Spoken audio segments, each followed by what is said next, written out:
Welcome back to Mindful Endeavors. Really quick, as always, disclaimer, we're not mental health professionals. We're just here to talk about the subject of mental health from a nuanced perspective and talk about our experiences, our little bit of knowledge that we've acquired from the situation, how we see things, and basically experiences that may have helped us or not. If you feel free to try any of the things that we talk about or just, absorb the information that we kind of talk about just as you please. All right, so our guest today, Katrina, welcome. Hello. Thanks, Al, for having me on. Thank you. So we met playing kickball during a very dark time because, we're in a crisis. So yeah, that's how we met, and we all became friends. I've met your husband, and we met other people, and well, you're not your husband, your fiance. Sorry, fiance. Yeah, we're almost there. Yeah, so I'm broadcasting live from my closet room because when I met this man, Chris, he had bought a house the day I met him, and so things got more serious. And I looked at his house, and I'm like, well, my clothes are not going to fit in here. So when he let me turn a whole bedroom into a closet, that's how you know that he's a keeper. Well, that's how you know he was serious. He gave up an entire room for you. Oh yeah. And then we almost broke up over building the actual closet on the wall. It was like the first real, just read the directions. Like, I am reading the directions. It was a bonding moment. You gotta have those. Yeah, I mean, it's like the analogy of like the gym. Like, you gotta break down the muscle to build it back stronger. There you go. You're right. Yeah. And so, we signed up for kickball, adult kickball. We met you out in that league, and it was postponed all through quarantine. And we just thought, it was never going to happen. People dropped out of the league. So we finally got together as such an eclectic group of people, and we just walked away with so many good friendships, and that sense of connection was exactly, I think, what we needed at that time.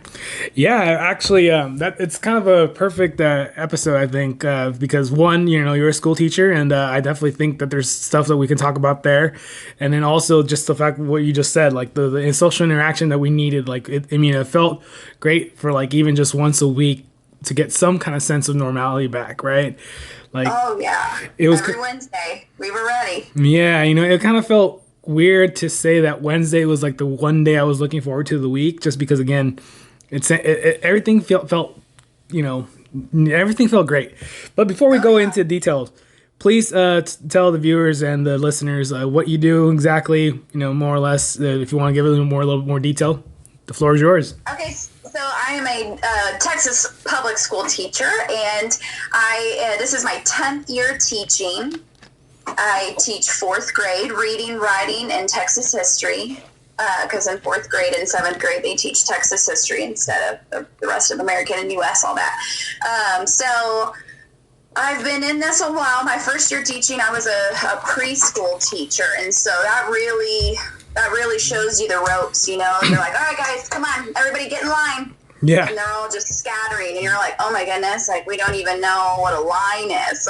Okay, bring it on back. So it's really helped, even if I teach the older kids in the school, I have the big kids that I can be sarcastic with, and they get my humor, and, when they're bleeding, you're like, is it going to fall off? They don't just lose it out of fear that it really will, so they're a lot of fun. Yeah, no, I mean, you definitely have a good personality for it, especially with working with little ones. So, I mean, I think it fits and makes sense. Like when you told me oh yeah, I'm a school teacher. I'm like, oh, okay, that kind of makes sense. Yeah. Yeah. Just your personality. Gotta be on all day. Yeah. And it's like I didn't even know you that much and that well at that time. And it was just okay, it just makes perfect sense. To be honest, and all right, cool. But now to kind of get into a little bit of a dark subject. So as you, obviously everybody knows, we had to shut down schools for, different reasons. Again, remind everybody else, this is not a political podcast, so we're not really going to get into politics of the situation. But yeah, the schools were shut down, and obviously it affects our children. And the lockdowns have definitely had an unintended consequences. And we've already talked about suicides and other issues. But in this particular episode, I kind of want to talk about more or less the effect that you have seen, because I mean, here in Texas we've gone back to school, very limited, but to a certain degree. So I can imagine it's definitely different. So that's kind of why I was very excited to have you back, have you on here to kind of go over that. Like, what was the difference before, and then what's the difference now? Like, how do you see like the effect that it's had on kids? So I'll start from, from the beginning. So it was the Friday right before spring break, and we ended up having field day. And we never have field day that early, and they actually chose to do it a little earlier in March because the weather was nicer here in Texas. So it was like, okay, let's do this. And then we ended up getting out, and, the kids left behind like their wet clothes and their shirts and all their stuff. Like, the room was just, we left, and it was a week before spring break. I was ready to go. Like, we all ran out of the door with our stuff, Some of it, like, kids forgot their lunches. I ended up having to go back weeks later, and I found, like, milk cartons and all sorts of stuff, like, that were left behind. Jackets. I mean, it looked like time had just stood still. Going back into that room, and then they tell you, like, okay, y'all have to go get your stuff. And so we all had to go into the school at staggered times, and I have bags just trying to take my curriculum home. And, you get home and you forget your document camera, and like teachers are over here showing hacks of how to put your phone up and the rubber band and use a CD and reflect off of it. I mean, we got creative quick. But let's just say that, I don't know, just because I'm in the teaching community and I saw all this at the time, but there was a huge Bitmoji classroom crave at the time. And it was kind of a hope that the teachers were clinging to of like, okay, we're going to have to go online. This is our new normal. How are we going to do this? And putting together the Bitmoji classroom, like the little character that you have through Snapchat, and everybody always has that in case you don't know what Bitmoji is. Right. And so you could make a whole classroom scene, and, you click on the board and it takes you here and all this stuff. So I think teachers were kind of using that as like, okay, we can do this.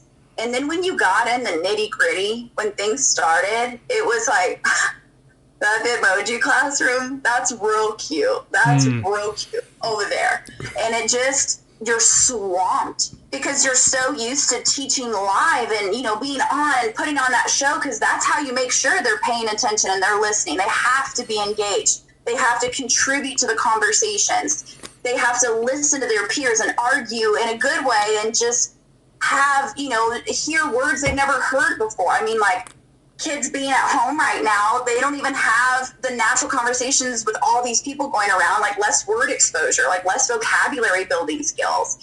I mean, it's been nuts. But here in Texas, we started all online for the first 2 weeks. And so that really helped the teachers get a foundation of, okay, how am I going to set up my online learning platform? And we were able to really kind of play around with it. And, the second a link doesn't work, your phone's blowing up, the emails are going, this doesn't work. And the parents are like, oh, all of us tried to log on and the whole website shut down. And there was technical difficulties, and there was nothing that I could do. But what I could do is to talk out what was happening with my kids when I know their parents are in the background. You see them sweeping and going by. And side note, there's a lot of people that need to fix the batteries in their fire or the smoke detectors. The kids turn to talk and it's constantly beeping. I'm like, all right, you've been an online student now for like 5 months. Like, Well, yeah, because I mean, I don't have a whole lot of experience with that because I mean, I obviously don't have kids. But when I was in California, was it back in October? I got to see like the online teaching, the online classrooms for like my nephew, and I'll be honest, I was not happy only because the only reason why I wasn't happy was because my nephew was obviously not placed in the right class because a lot of the stuff that they were teaching was he already knew. He learned in preschool, like he learned it like that in preschool. So I was watching because I was the one kind of like going through, like, you know how you have to have your guardian right there, right? So for that day, I was his guardian, and yeah. So because me and my nephew are really close, so he wanted me to like be there with them. So I was like, all right, fine. And I literally, like, as the time progressed, I literally saw like the interest just be sucked out of my nephew's like face just because he already knew it. Like, they're telling him, okay, you got to draw the apple star like this. He already finished it. Like, he already, right, yeah. And it's like, that's the number one reason reason for behavior issues is when they're not challenged. I already know this. Why am I doing this? What else can I do? Yep. Yeah, and I know because like I had the similar experience, but like I could see it worse like through the video call, and I mean in some regards though, like I guess it could be okay because like he's muted, so he won't necessarily distract other children.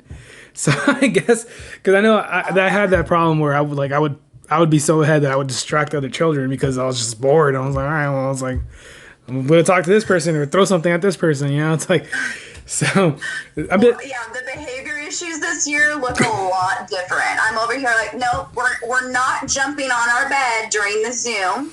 I have had to tell multiple students to wear pants during the Zoom.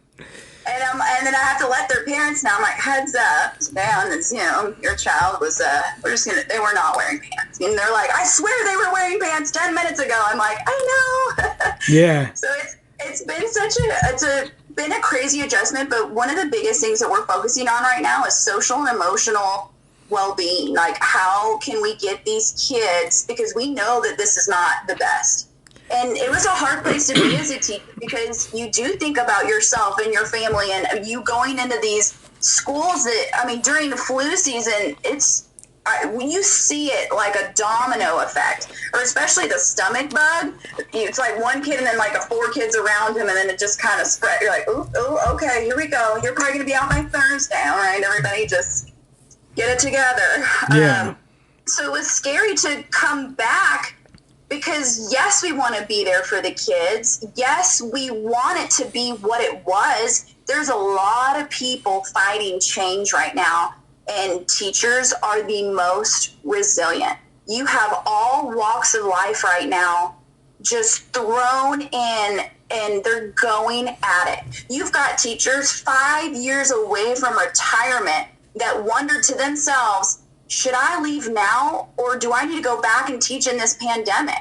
Sometimes it does come down to, if you don't make it to your retirement age, you don't get all your full retirement. That's $400 less a month. So those teachers chose to come back, and for them to learn a whole online platform, Zoom, copy this link, open this tab, that part alone was mind-blowing to them. And so I'd have to say I spent more of my time helping my fellow staff mates, just getting the hang of things. And, and then you can go and teach the kids and, luckily they catch on. But even then, they love to click on stuff. They're constantly clicking. And then you're like, no, we got to go back. So then we learned, how to simplify. But yeah, we have our classroom meetings and we do that every day. And something that I do because of a teacher that I once had in middle school is I do a sunshine and a cloud. And so your sunshine is your good news, or something that's just going well, or something that you're thankful for. But you always have to have a sunshine. Right. And then the cloud is something that may not be going well that you maybe want to talk about because it's good to get those off your chest and normalize it and have other students say, yes, this happened to me. And especially when I don't know what to say. Sometimes another student jumps in and they have just the right thing that kid needs to say. And that's how I'm getting those conversations, especially on Zoom when everybody is muted and, they're like, okay, your turn. And you're okay, unmute yourself. Okay, you're still muted. I mean, I learned real quick to turn the chat off. Yeah. You have all the kids on the screen. I couldn't even see the chat. I looked afterwards and I was like, Yeah, I mean, I can imagine just kind of the cluster mess that it is, like, because again, I saw it firsthand with my nephew. I was not a fan. The thing is though, so one of the things you mentioned is that, you guys are trying to keep that social and emotional interaction, because I think that's where like kids have been most affected, because I mean, they're not going to school, they're not having recess, they're not necessarily interacting with other kids, they're not learning social skills, they're not practicing their social skills. So I think that is kind of detrimental to the mental health of little kids, like growing up, like just because, I mean, we see it with even adults that are stuck on the TV like for a long periods of time, multiple days, and don't really go outside, don't really interact with people online. When you see somebody that doesn't have that human interaction, that then you throw them into a situation where there's other humans, they'll probably get like riddled with anxiety or some other stuff, and that's assuming they don't even start to try to talk to somebody, right? So I mean, like, I think that's probably where like we are not doing well. I know that we want. I mean, obviously, there's people that want the best solution for people in general, but we got to start looking at things a little bit more pragmatic. I think at least again, this is from an outsider looking in. We work in the industry, so you know a little bit more. But yeah, like just it feels like we're not taking a pragmatic approach. Right. Yeah. So what do you think?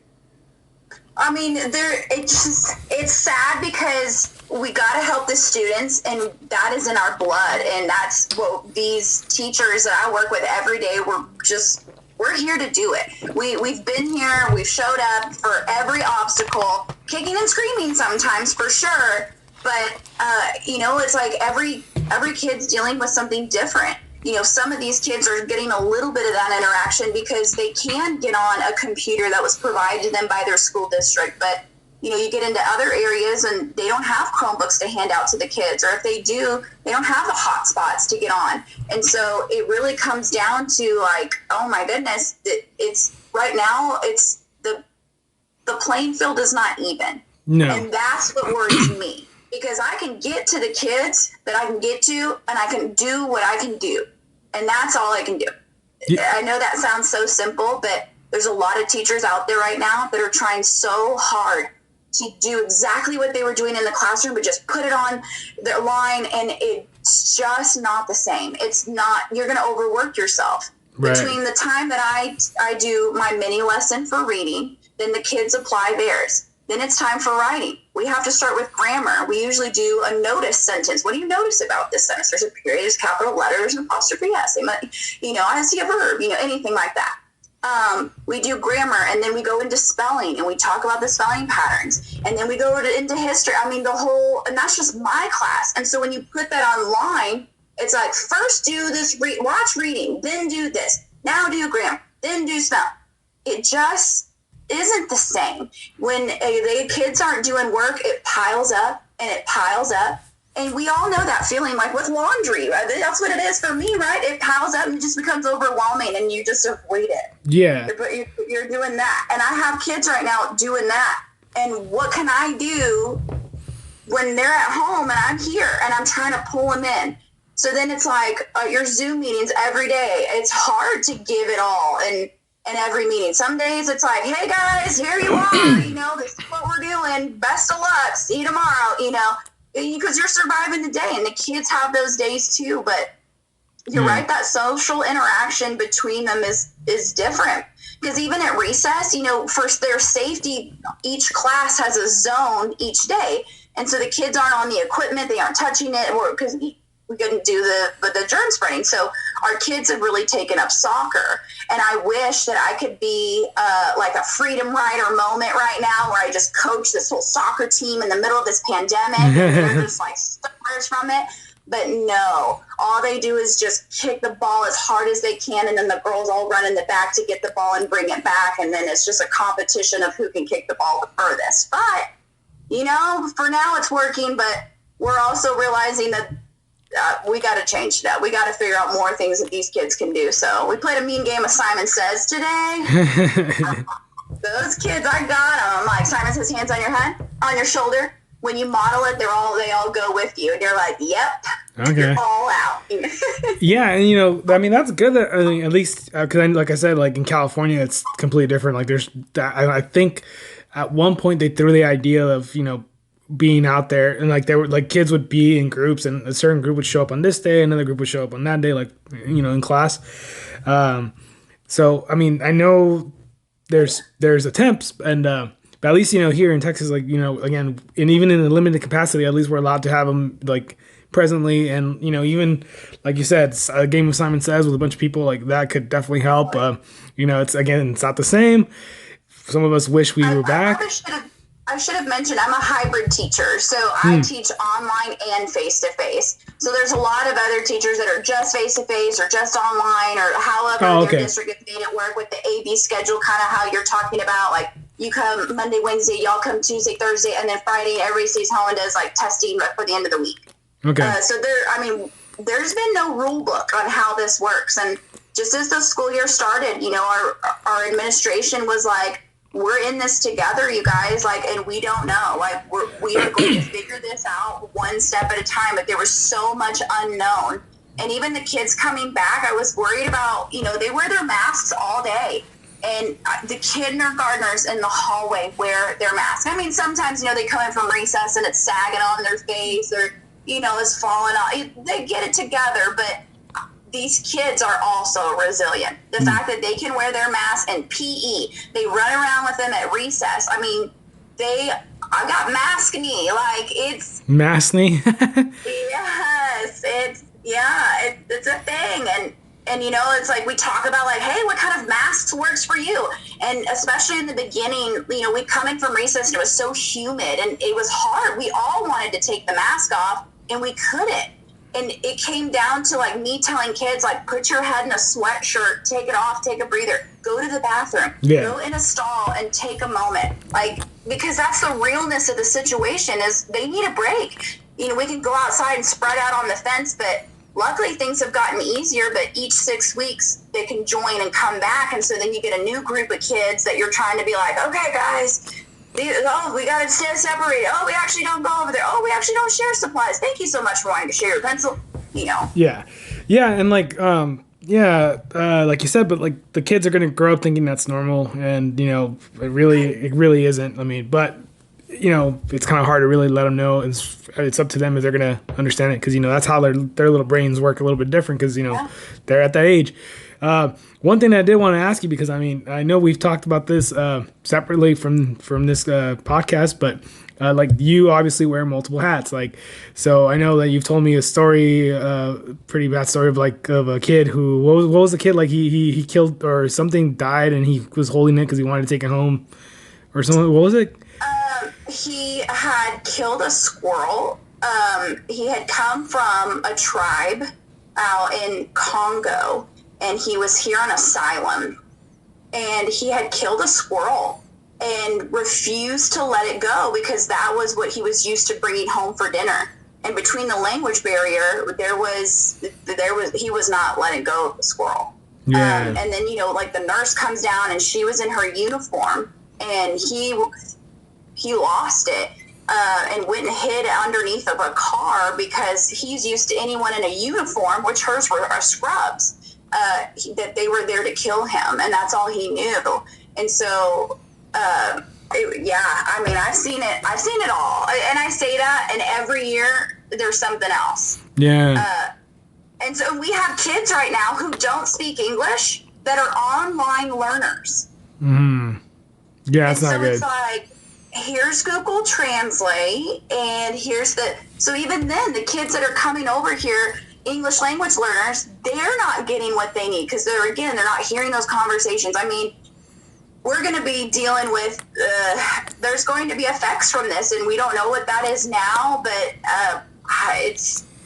this is something new, because even the school system now, we're not going back. There's no more snow days. Not like in Texas we had too many, but we don't have snow plows or anything, or salt trucks. So we let it all ice up, and then we get 2 days. That's gone now, because they're gonna be like, don't worry, we'll see you on Zoom, everybody. Yeah. I'm like, no. Yeah.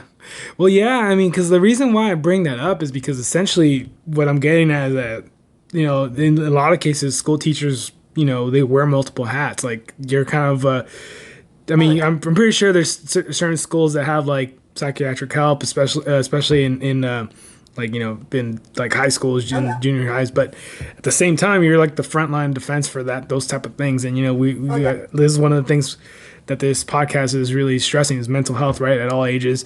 So I can imagine that like, you already saw, like, that kind of story. It's something that happens, like, in your work, your work life, and you see other things, where, like, you see other effects of, like, domestic abuse or whatever. You can see that in kids, and again, unintended consequences of the lockdowns increased child hunger, because a lot of people that didn't have the means for like a meal, they depended on the school meals for sustenance. And then you had child abuse. The state of Texas is providing free breakfast and lunch for all students. Even if you're online, they can come and pick it up. And Perfect. that has been huge. Yeah. Our cafeteria in the morning is full every morning, and that's what those kids need. And it only took a pandemic, you know. Some school districts do have the free breakfast and lunch for all students, but I mean, that's something. That's where it starts. You know, you got to have a full stomach. That's step one in the morning of taking care of yourself. I mean, that's your style, I guess. Yeah, because I think if I'm remembering the statistic correctly, before COVID, I think it was 1 in 7 kids went hungry, and then it jumped up to 1 in 5. So it's like just from the schools being shut down. And then as soon as people, like, I know that certain districts, as soon as they started seeing that effect, they immediately were like, oh, well, we're at least figure out a way to get a kid a lunch. The problem now, though, was that in a lot of those places, like the low income areas, like, you know, the thing is, like, the bus isn't going to come drop the food off. Yeah. The transportation, even then, like, for example, like, one of the things that I know people might overlook is like that with school, kind of the dual function of a school is that it kind of provides daycare to a certain degree for people, right? Well, so our economy can continue to go. If the schools aren't open, nobody's going to work. We all saw that the first week that it shut down. Teachers were heroes, right? Mm-hmm. It was like, oh, thank you, everything you guys do. And then now it's like, okay, well, it turns out we got to get back to and we do. Yeah, because I mean that's what I was saying. Like the fact that you kind of provide daycare. Like that's again multiple hats. You provide daycare to some degree. Like you provide psychiatric, psychiatric help, kind of like. I mean, your emotional support. What you mean by daycare? It's child care, right? You know, we ensure their safety. We'll go with that because it's so much. They cut themselves. Like, we do bloodborne pathogen training videos, and we're like, okay, we got this. You know, we're on the front lines when somebody shares a peanut butter cracker with the kid who's going into anaphylactic shock, and you're there. Like, you're the one on the field trip with the kid throwing up on the bus, and that's you.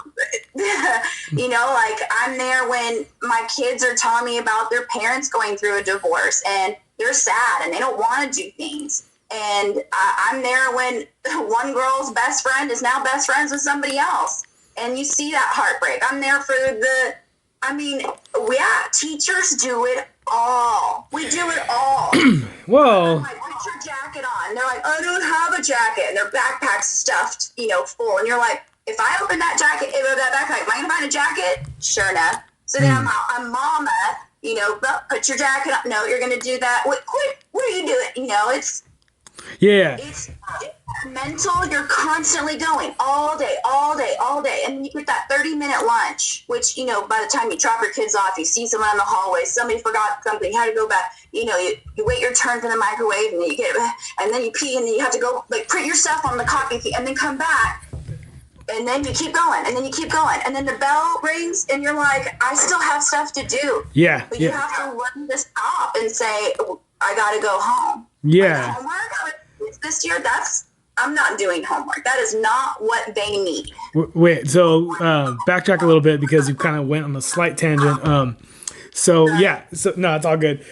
So like you said, you do wear multiple hats. Like one of the things that, because like the thing that kind of scares me the most is that like at the same time, like you hear stories of like these teachers who like they're the ones that the kid comes and they can figure out that they're being like abused at home or they're having problems at home, and that contributes. Yes. We all know that contributes a lot to mental health, not even just as a young age, like even like as a teen, like like it can affect in many ways, like seeing that kind of conflict, and like now with like in certain like states where it's just online only, how are you gonna like see that? You really can't. Like, I mean, obviously if you see it in the background like of the Zoom call, then you can see it, but. Right.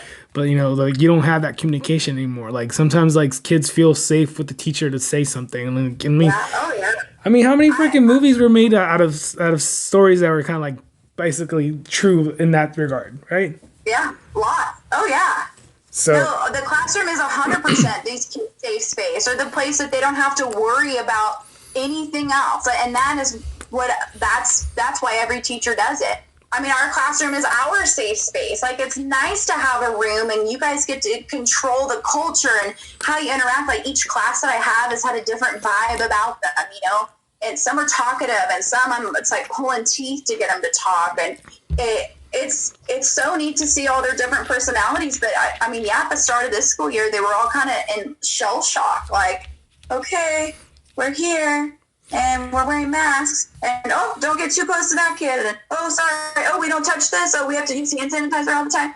I mean, it's different, and it's not, and it is gonna be different, and that's what worries me. It's a lot on these teachers' plates, and you're having good teachers walk out of the classroom right now because it's too much. Yeah, I didn't even know that. Like, oh, that's interesting you say that. Big time. There's a huge substitute shortage. Some schools are having to shut down, not due to COVID numbers, but because they don't have enough warm bodies to put in a room for those kids, because one teacher has to quarantine for 14 days, but then she had a planning period with another teacher, and that girl was exposed to her, so then she has to, and then their whole class. I mean, you see the domino effect.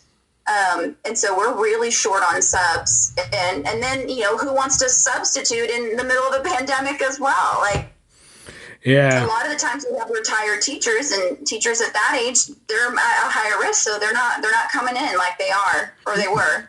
Yeah, that's true, because we do know that the people that are higher risk are obviously people that have comorbidities, but more importantly, people that are older, 65 and or around that age, right? So I know that the dangers of the disease go higher the older you are. So obviously, like you said, like the ones that are pretty close to like retiring, they either have the choice of retiring now or continuing through through basically teach through the situation. And it's a tough call. Like, honestly, like I can't really judge anyone for any making any decision in that regard.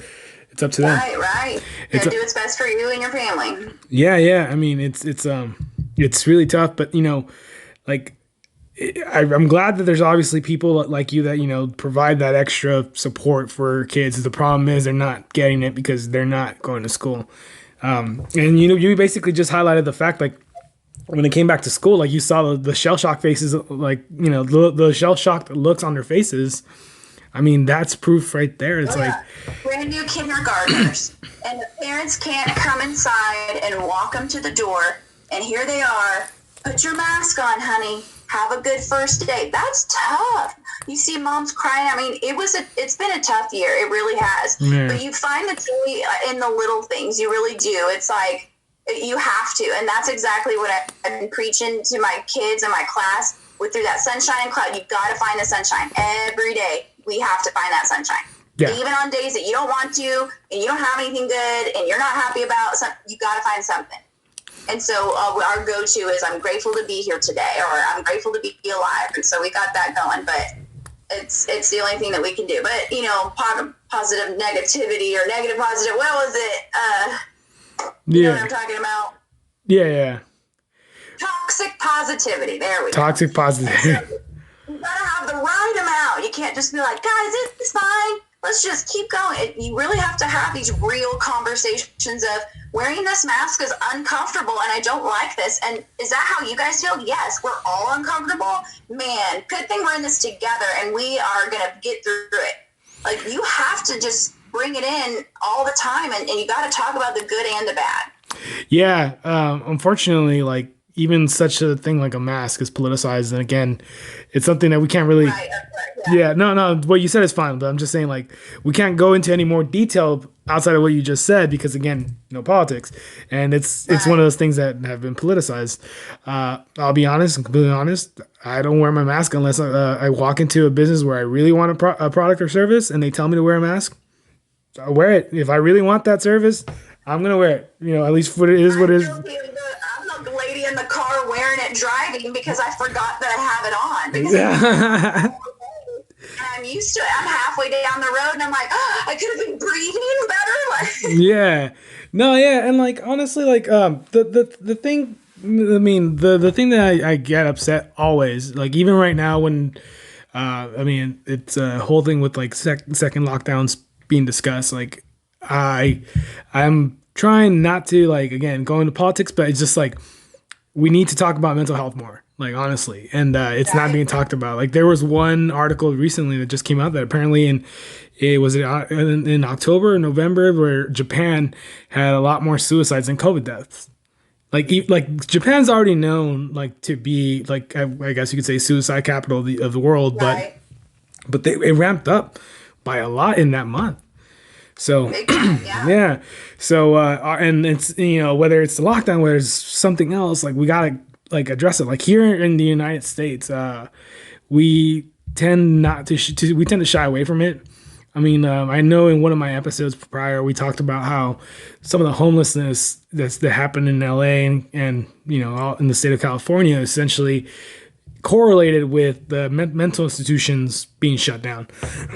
So, you know, mental health It goes is hand in hand. yeah, mental health is more it's multifaceted and manifests itself and shows itself in different ways. Like right now, we're talking about the little kids that like you can see like I guess what's not normal in a child, you can kind of see it, like just how you can kind of see like the scarring. They're adjusting to their new normal. I mean, it's all they know how to do is grow and learn, right? And this is their new environment. Yeah. And they're on computers. Like that's their world. Their world is on the internet.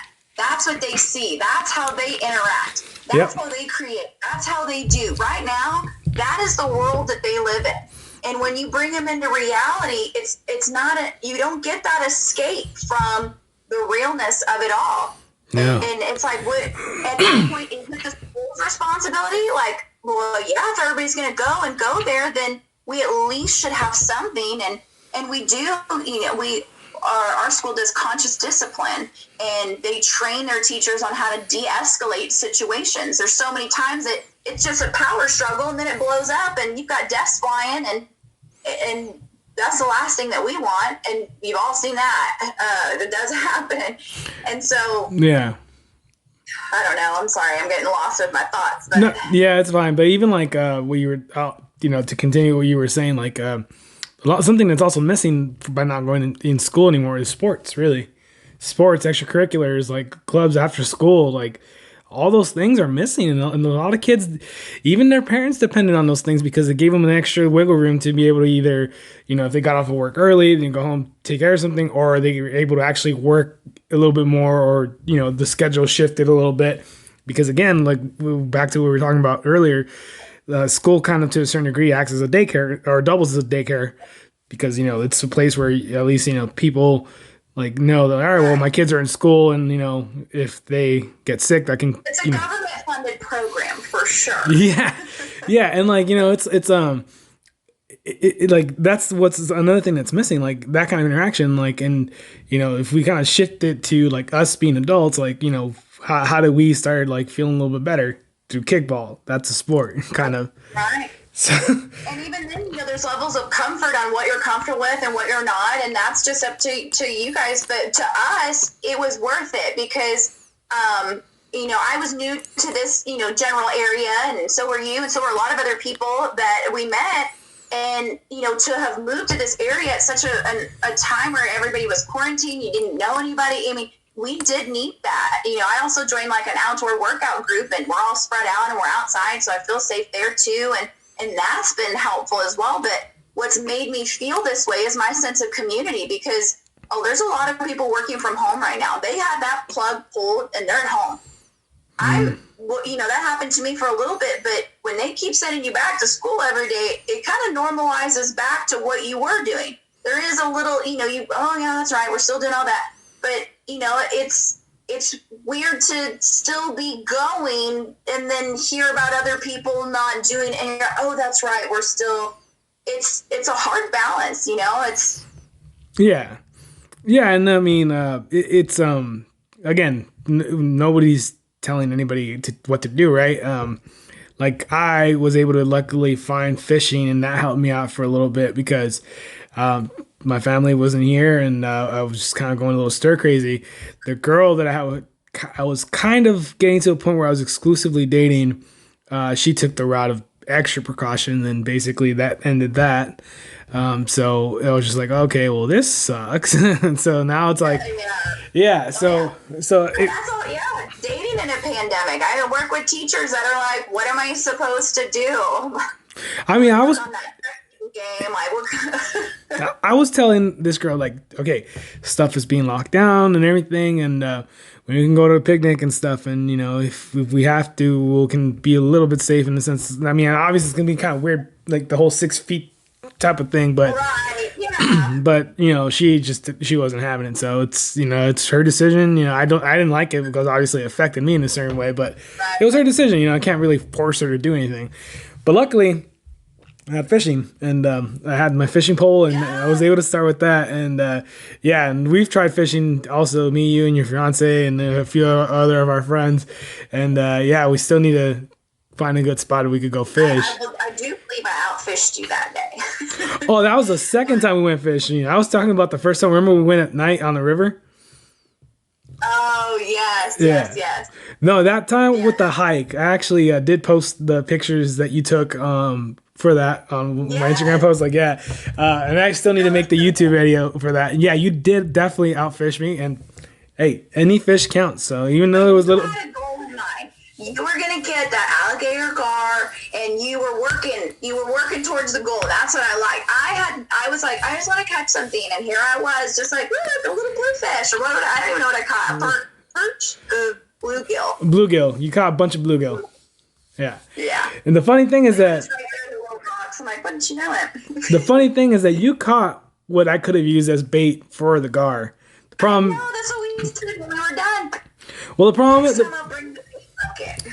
Yeah, well, the problem also was that I was not set up for gar fishing because I thought there was gonna be bass there, and like the rod that I had, I probably would have been able to pull like maybe like a 15, 20 pound gar, but you know, the hook that I had was not the right hook, and it was kind of harder to really set it in the mouth because the top part of the mouth is like all bone and the bottom is like it's hard to really like hook it down. So at one point though, I did get close because I was actually reeling it in for a little bit. Then all of a sudden the hook slipped and I'm like, no, there goes my gar. It was probably like a little small one. It felt like a little small one, but it's like, there goes my gar. That's the whole fun of it, though. You know, it's a part of the process because that day you get it. Yeah. You worked for it. Yeah, but even then, like honestly, like that whole hike and fish, like that was a good time. Like honestly, like the entire time flew by really quick. Like Texas has some good spots. They really do. My fiance Chris is from the coast, and so he's a saltwater man, and he wants to saltwater fish. And all I did was grow up on Lake Texoma, and you know we would put bacon from our breakfast out in the water, and we would watch all the the huge catfish come up because that grease goes out in the water, and you can really attract the big ones. So that's my secret. But I just told everybody, so it's fine. It's not even a secret anymore. It's bacon grease. Yeah, bacon. They love it. And that's what would get the alligator gars to come out because they can just sense it in the water. And everyone loves bacon. That's a fact, I think. No, I agree. Everybody, I mean, poor pigs, but everybody loves bacon, like, honestly. No, yeah, and, like, but, see, like, we had so much fun that day, and we're still talking about it every now and then. Like, it creates memories. That's why, like, the whole thing with like the podcast, like I wanted to try to see if I can tie in the outdoors, and I do like to cook as well. So maybe sometime in the future I can get somebody that likes to cook as well. But you know, the outdoors, like they do provide like just some kind of mental decompression. And I mean, I understand that it's not for everybody. Like it's not, like that's one of the things that if I have a critique about when we do talk about mental health. Is that we talk about it from a one size fits all perspective, and like you see like you know inspirational figures that'll be like they have the attitude was like, well, you need a swift kick in the ass to get inspired, and for some people that will just break them. Like you can't do that. Yeah, you can't do that. It's a game of chess in a certain degree, or it's kind of like if you're programming a certain thing to do a certain way. Like you got to be very technical in how you do it, and almost to a point where you have to even be surgical in how like you can kind of like get into someone's mind and like trigger certain events and certain things to kind of make them think that they want to do something. It's crazy. So but you're right about the outdoors. It does something because I'm sure like a lot of people, or maybe it was just me, but you know, in hardcore quarantine, I took up gardening, and that was, and I had no idea what I was doing. But, you know, we had this house, and it just like a ton of dirt and weeds, and I'm like, okay, well, let's start. And it was hard work, but it's literally grounding you. It's your human nature to connect with, the whole cycle of the world. I mean, we're all a part of it. And so it's nice to be outside and to, when you are stressed out, practicing those grounding routines of, thinking about what can I hear? What can I smell? What can I just going through and living in those moments and being outside really helps with that.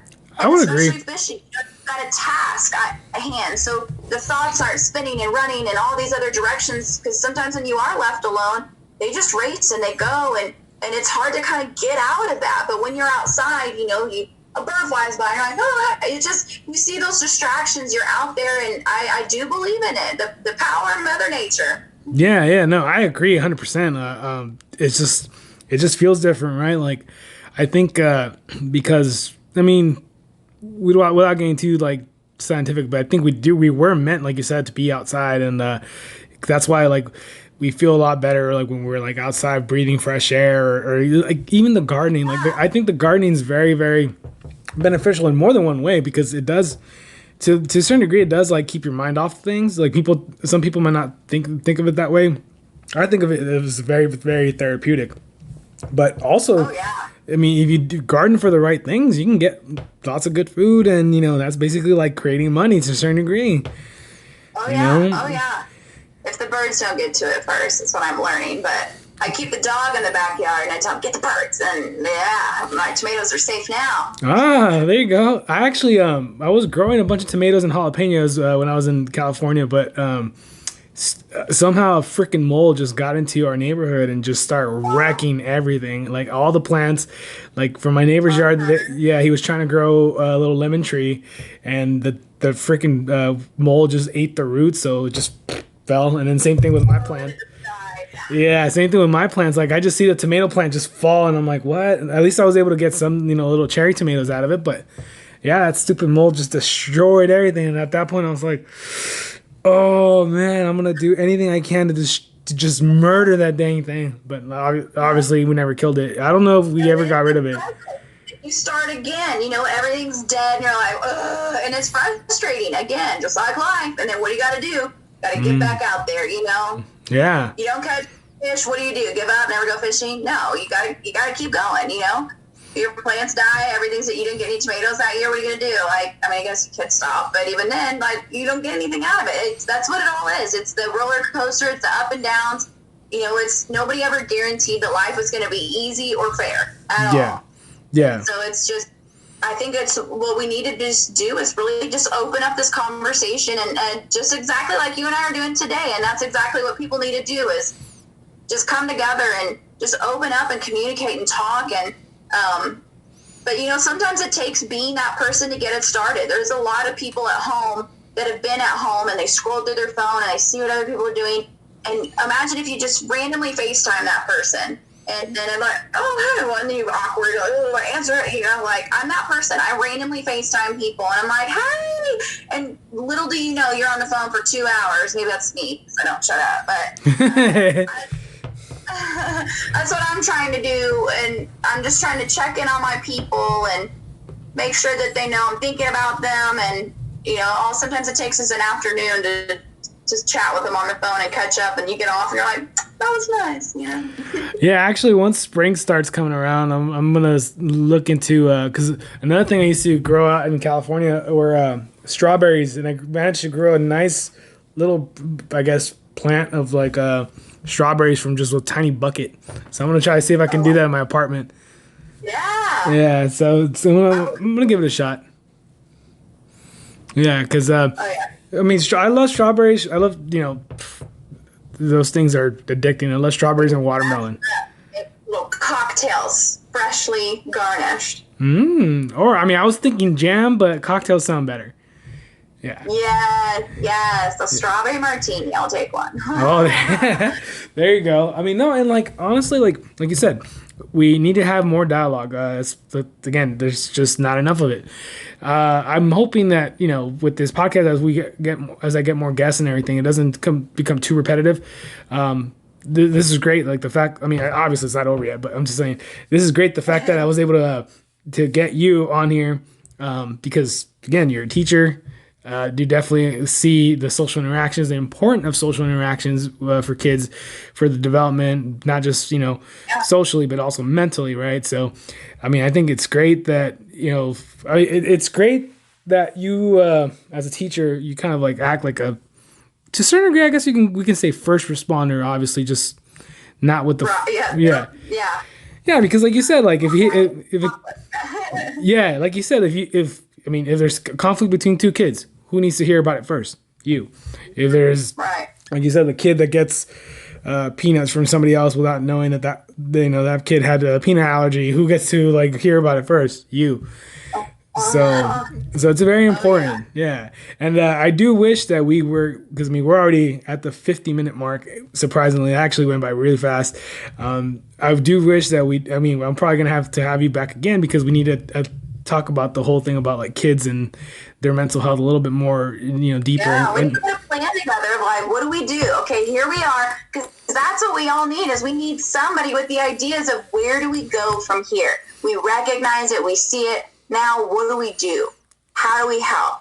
And that's where we're going. I feel it. yeah, I mean, because again, with mental health and how like things are politicized, that's kind of the reason why I don't want to talk about politics, because like the fact that if we talk about politics, we're right back to square one. And one of the things, Yeah. Oh, yeah. yeah, and one of the things that happens with politics is that because we have the two extreme of one side, or whatever the argument is. I'm not even saying that specific argument, whatever the argument is, and then because you're so focused on defending one point, you forget all the other like nuance that's like from the middle, like in that side, and I think Oh, yeah. that's where the conversations need to really lie, because that's where we're gonna have the most pragmatic solutions if we can get some solutions, right? Like the whole thing with the homelessness population. Like I'm just gonna say really quick, like a lot of times because it's politicized, like we don't really see them as actual people, like or even people that have mental health issues, Right. and if we do see them as somebody that has mental health issues, we usually attribute the blame in the wrong direction. It's like I mean, Right. long story short, Right. because we don't have enough time, but long story short, like we can't really blame anyone for those type of things. So Because it starts at all those homeless people that you see on the street, they were all once kids. And there was one teacher that looked, and you can tell like who needs help at this stage. And the fact that they just grow up to be adults, and then people are like, what's wrong with that guy? It's like, if had we intervened at the start when somebody knew, that's where I'm passionate about it. Is like we gotta fix things way before they're at the end of the road. yeah, well, what's even like more sad? I don't know if that's the right way of saying it. More sad, even sadder, Yeah. was that basically like, so when you look at like a stat sheet of like, oh, there's 60,000 or 90,000 homeless people in LA. Everybody just assumes that it's either people that, I mean, the worst assumption is like people that don't want to work, right? But then there's the assumption like people can't work and all that stuff. But when you really look at, like, if you really want to look at the numbers, or even just go to if you go down a certain freeways in California, you'll see a bunch of just canopies set up as tents, like, and just in a mass, like en masse, just for like miles and miles and miles. Well, to my point, like, you look at the statues, and one thing you don't realize, because again of how stigmatized and how little we have conversations about, a lot of those people are kids. Like, I see kids coming out of the tents, like those tents, and it was just like, what the fuck, really? Like, why? Like that? This is not normal, And the problem now lies into like, who has the right solution. It's really tough. Like, all we can really do is like at least talk about it in again, a nuanced perspective, because we need to really bring it up more. We need to plant the seeds and get the ideas going, and then we'll harvest years down the road. But we got to start now with the seeds. Yeah, I mean, it really was heartbreaking the day that I saw like the two kids come out of the tent. Like, it was heartbreaking, because it was just like, that's not a way kids should grow up, man. Like, it's tough to see, like, honestly, because like they're wearing the same clothes that they wore the day before and the day before.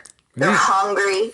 Yeah, You know, that's the one thing. even Yeah. oh yeah, oh yeah, oh yeah, seeing it. It's yeah, Yeah. but that's the thing is that's the weight on teachers. That weight is on our shoulders. That is what we worry about when we go to bed at night. Which one of our kids are eating? Which one of them? It's a lot. Teachers, they do a lot. Yeah. It's I it's mean, intense, right? no, and I thank you for taking up such a hard job, because it is a hard job, and people think might be easy, but as we discussed, you wear multiple hats. It's not just educating. It's other things, and I mean, it's really really sad that you have to see all that, and like I very very respect you a lot for still keeping a good attitude, even though you see such bad stories or such sad stories, and you're seeing what like the changes now with all these restrictions and like how Oh it yeah. is affecting kids, and even to a certain degree by obviously by carryover it's going to affect the parents too, because no parent wants to see their kids suffer. I know for me personally, that's my biggest fear. Like that is my even more than freaking snakes and crocodiles. My biggest fear is having kids and not being able to take care of them. Like that is my biggest That's fear. it. Yeah. Yeah, because it's no longer like is the child physically well? Is the child mentally well? Are we financially able to provide for this child? Which in uncertain times, that answer is no for a lot of people right now. Christmas is coming up. I bet people are like, "Oh, we're staying home just to avoid the presents and the cost." And even if they aren't all about just trying to keep that distance, but oh yeah, Yeah. No, yeah. I mean, because there's, again, unintended consequences of the lockdown. Unemployment went high, suicides went high. I'm pretty sure a lot of people have had somebody that's been affected mentally, like in their close proximity. So it's tough. oh yeah, oh yeah. But so now with that being said, we definitely, well, so definitely, I definitely need to have you back on because we have a few Okay, things that we yeah. didn't finish talking about. But we have about 5 minutes. Closing remarks. Any last thoughts that you have? Like any advice that you think might be beneficial, and the people want to hear things like that. Well, first off, if you have a child in public school, the littlest thing that you could do, I mean, just if you notice something that teacher's doing, we don't get a lot of positive emails, and sometimes it's just recognizing. I don't need a trophy. I don't need a badge. I don't need to be teacher of the year. But sometimes I feel like I'm talking into the screen and I'm like, are they there? Like just let the teachers know, like, hey, girl, I see you working it on Zoom every day and I love that. Just let them know that, like, I know this isn't easy. I know this is what you signed up for, but we appreciate you. And that goes for anybody, not even just sending that to your teachers or that you have your kids, but let each other know, the people that you're quarantined at your house with, sometimes like dishes aren't there or whatever, and you can butt heads. But, the idea of making the effort to say something kind and say something nice and just go out of your way to check on people and start conversations. I think that's where it starts. And it takes each one of us being the leader of those conversations. You can't wait for it to come to you. And I think a lot of people are. Yeah. They're waiting for everything to get better. They're waiting for it to go away. They're waiting. And we've got to just start conversations before and get things going, and however we do that. So staying positive and checking on people is how I would leave it out. All right. I mean, yeah, and I would add to that, just I mean, well, I would emphasize first, like you said, have conversations. I mean, I'm talking about conversations, like a lot, like my final thought, to piggyback off of yours, is a lot of people when they think they're having conversations, they're actually trying to persuade somebody to do something. I'm not saying what, it's just persuasion. Right. Think the way they think. Yeah. Exactly. So if you're going to have a conversation, go into it not necessarily looking to win, but just looking to listen. If for whatever reason, sometimes in a conversation, people might feel like, oh, well, this isn't worth my time. That's a different story. But you go in there, like, it's really just a matter of like, I'm here to talk. I'm not here to win an argument. I'm not here to push my idea on somebody else. I'm here to talk. That's, I think, the best way that we can kind of start approaching this, because we do that, and then essentially we're open to new information, whether later on we vet it on ourselves, we vet the information on ourselves and find out that's not true or not. Again, that's a different story, but at least, we got our brains thinking, and that's the most important part. We need to start getting our brains thinking and start getting them working. So, I mean, also, since we didn't really hit on it too much, but perfectly okay because the conversation went really well. If you can get out fishing, get out doing archery, and get out playing basketball, doing something, yeah, like that's one of the things that if I had, because I know, I only can speak with in the case of my nephew. I wasn't there when the lockdowns happened, but I grew up with him essentially up until he was 3. I got home and I was able to, and as soon as I got home, he was already used to wanting to play. So I couldn't just go to the gym right away. I had to go first home, play for an hour.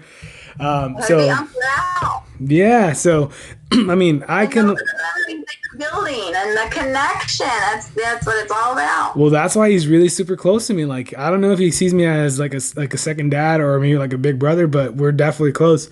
And, if possible, like, because I understand things are tough. I'm not going to give advice to a parent because I'm in no position, but it's in my opinion that, do your best to at least play with your child, get your mind off of, get you as well. Like, people need to get their minds off of different stressful situations. Just, do your best with what little we have. I know it's tough and it's easier said than done. I know, because I have the luxury of being able to work from home. And I didn't get laid off. I haven't gotten laid off. So it's like, it's easy for me to say that. And I know, I understand that, but we got to just do what we can. And like you said, keep the conversation going. Yes, which we will do on the next episode. No, I don't know. No, definitely. Yeah, definitely. And then next time I will bring some whiskey because you already had the wine. Yes. So, or actually, I'll just ask what grade level you want to teach. They just say, are you red or white wine? And then they put you on the right team. That's awesome. But I think I'll bring wine as well. Like, I'll bring some wine.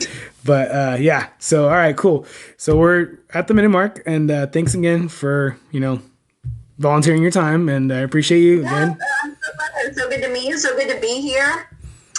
So good to just preach the word of teachers. I don't know what that. I'm not. I'm just little me. Disclaimer: I am not a part of any association, affiliation. I don't know what other disclaimers I need. I just need You're just a normal person. You're just a normal person in a crazy time, just like me. Yeah. All right. So we're definitely gonna have you back eventually. I gotta see when, but we're definitely gonna have you back. Right. And yeah, let's keep the conversation going. All right, so Katrina, everybody, that was our guest, and and I will see you guys on the next episode. Until next time. We're out. We are out.